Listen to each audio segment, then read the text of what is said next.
ഓണമുണ്ണാനുള്ള ഒരുക്കങ്ങൾക്കായുള്ള ഓട്ടപ്പാച്ചിലാണ് മലയാളികൾ. ഉത്രാടപ്പാച്ചിലിന്റെ തിരക്കിലാണ് മലയാളികൾ. ആ കാഴ്ചകളിലേക്കാണ് നമ്മൾ ആദ്യം തന്നെ ഗുഡ് ഈവനിങ് കേരളം പോകുന്നത്. അതിൻ്റെ ഞങ്ങളുടെ റിപ്പോർട്ടർമാർ ആ കാഴ്ചകൾ, ആ മനോഹരമായ ആഘോഷത്തിൻ്റെ കാഴ്ചകൾ നിങ്ങളിലേക്ക് എത്തിക്കാൻ സർവ്വസജ്ജമാണ്. തിരുവനന്തപുരത്ത് നിന്ന് AK സ്റ്റെഫിനും കൊച്ചിയിൽ നിന്ന് റിയ ബേബിയുമാണ് നമുക്കൊപ്പം ആദ്യം ചേരുന്നത്.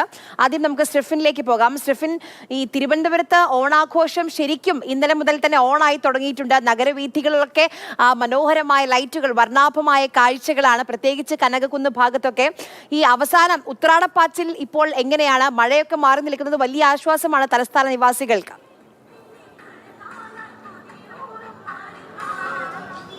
തീർച്ചയായിട്ടും രാവിലെ ഒരു വലിയ തോതിലുള്ള മഴ ഉണ്ടായിരുന്നു. ആ മഴ ഒരു ആശങ്കയായിരുന്നു. കാരണം ഈ കച്ചവടക്കാരെ സംബന്ധിച്ചിടത്തോളം, വ്യാപാരികളെ സംബന്ധിച്ചിടത്തോളം എല്ലാം വലിയ ആശങ്ക ഉണ്ടാക്കിയ കാര്യമായിരുന്നു. പക്ഷെ അതെല്ലാം മാറി മാനം തെളിഞ്ഞു. അങ്ങനെ വീണ്ടും ഉത്രാടപ്പാച്ചിൽ അതിന്റെ ഉച്ചസ്ഥായിലായി കഴിഞ്ഞു തിരുവനന്തപുരത്ത്.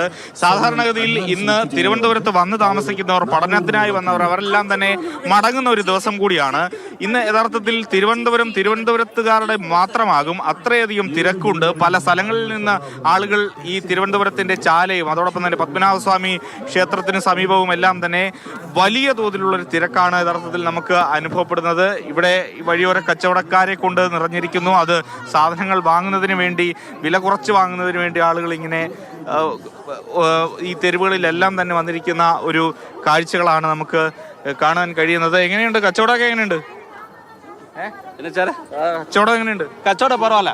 എവിടുന്നാണ്? പരവായില്ല. ഇത് ഒരു നാളോ ഒരു ദിവസമേ എവിടുന്നാ? ഇവിടെ തമിഴ്നാട് മധുരയിൽ നിന്ന് വന്നിരിക്കും. വാങ്ങിയോ? സാധനമൊക്കെ വാങ്ങിയോ? അവസാനം ഉത്രാടപ്പാച്ചിലാണ് വാങ്ങിച്ചോണ്ടിരിക്കുന്നത്.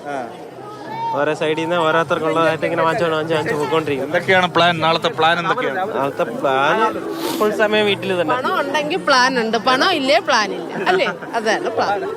കാണാൻ വിറ്റ് ഓണമെന്നാണ്. ഇപ്പൊ എവിടെ കാണാൻ കിടക്കണ്? കാണാൻ പോലും ഇല്ല. കാണാൻ പന്നിക്കും പോലും വേണ്ട. ഇതാണ് ബുദ്ധിമുട്ടുകൾ ആണ് ആ അമ്മ പറഞ്ഞത്. എന്നാലും ഇങ്ങനെ കച്ചവടം തകൃതിയായി നടക്കുന്നുണ്ട്.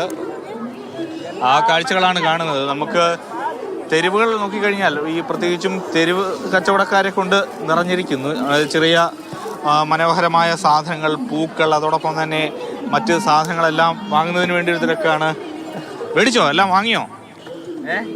ഒന്നും പറയാനില്ല.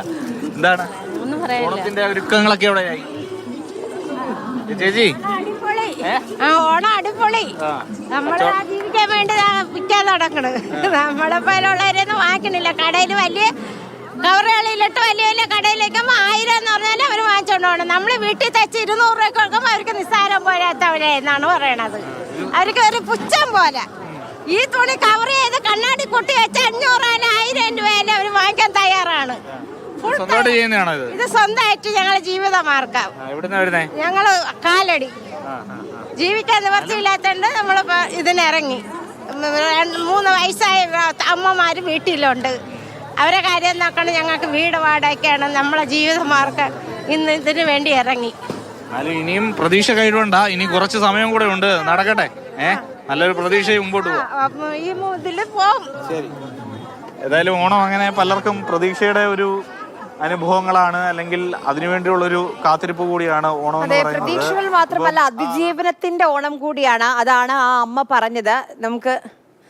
നമ്മൾ സ്റ്റെഫിൻ നിൽക്കുന്നത് ആ പത്മനാഭസ്വാമി ക്ഷേത്രത്തിന്റെയും പഴവങ്ങാടി ക്ഷേത്രത്തിന്റെയും ഒത്ത നടുവിലൂടെയുള്ള ആ റോഡിലാണ്. ഏറ്റവും തിരക്കേറിയ ഒരു വീതിയാണ് അവിടെ. ഈ സമയത്ത് ഓണം എന്ന് പറയുമ്പോൾ തന്നെ കച്ചവടങ്ങൾ പൊട്ടിപ്പൊടിക്കുന്ന സമയമാണ്. അതാണ് മധുരയിൽ നിന്നൊക്കെ കച്ചവടക്കാർ എത്തിയത് നമ്മൾ കണ്ടല്ലോ.